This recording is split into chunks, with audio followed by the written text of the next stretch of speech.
विहिरीमध्ये पाण्याची लेवल एवढी वर आलेली आहे, तर आपण अंदाज लावू शकतो की पाऊस जर अजून झाला तर या वावरात पाणी साचल्याशिवाय राहणार नाही.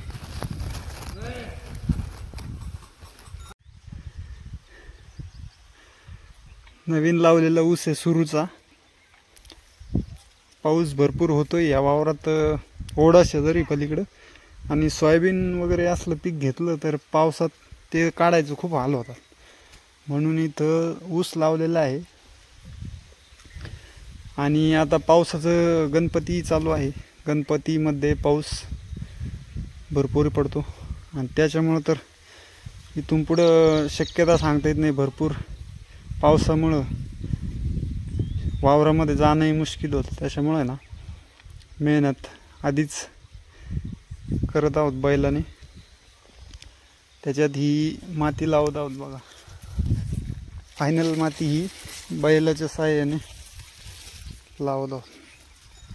बघा किती मस्त सगळीकडं असं गवत वगैरे सगळं दडपून गेलं. त्याच्यामध्ये गवताचाही नायनाट झालेला आहे. फवारा मारायची गरज नाही. शेणखत टाकलं होतं अगोदर, त्याच्यानंतर कोंबडी खत टाकले.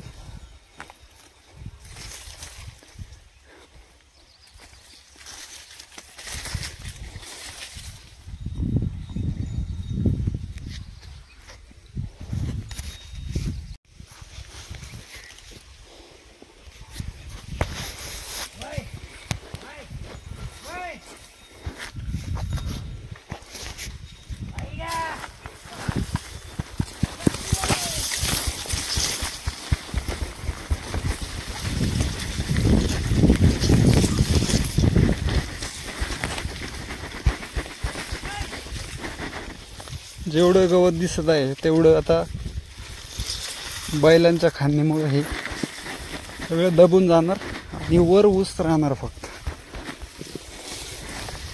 ते कोंबडी खत सुद्धा माती लुटली की पूर्ण ऊसाच्या बुडापर्यंतही जाणार, मुळापर्यंत जाणार. हे बघा इकडे बघा, हे खांदी झालेलं आहे. आता हे जे काँग्रेस हे सुद्धा आहे ना, ऊस वाढून याच्यात दबून जाणार.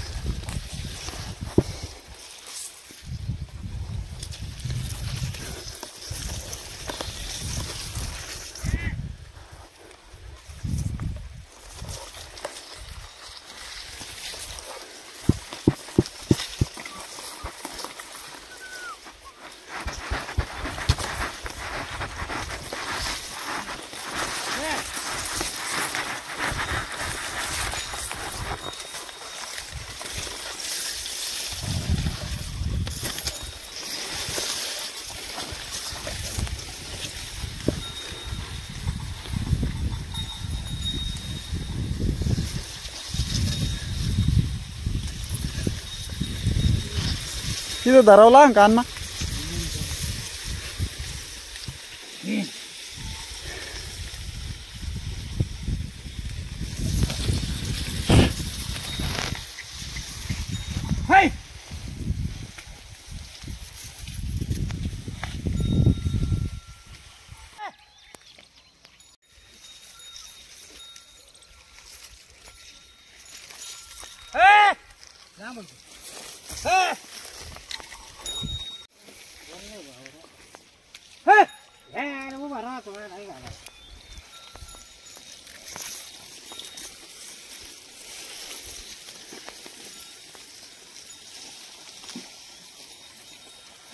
थोडं जवळ घ्यायचंय का अजून का मापात आहे?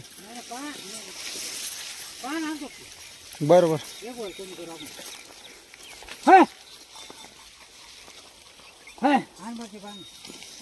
तसे मापच बरोबर वाटतंय. हा, कारण गवत दबू राहिलं मस्त. हा हा, डायरेक्ट जाते. नाही एवढं ऊस उघडा राहतो, एवढं राहिलं पाहिजे. हा, हे माप बरोबर बरोबर आहे माप. टाकून घेऊ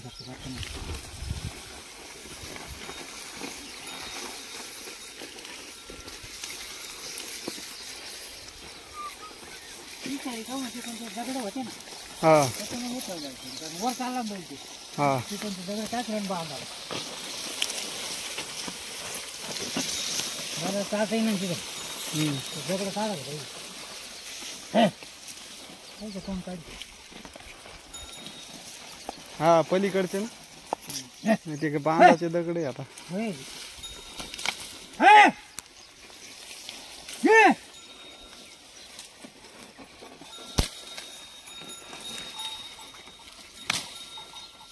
काय बोलते बाहेर साधं काही गोष्टी तुम्ही 6 महिने सांगायचं असं ना हे गोवाला आहे जाऊ ना आपण मग आणायला गोवाला नाही तर नाही की हा माहिती जाऊ आपण सोबत आणायला वांगीचे रोप पाहायला गेलो होते किती आणले मग आणायचे मला 200 मी एक ट्रे लावला 100 वांग्याचा पुढं घरापाशी ते आता महिन्याचे वर झाले हे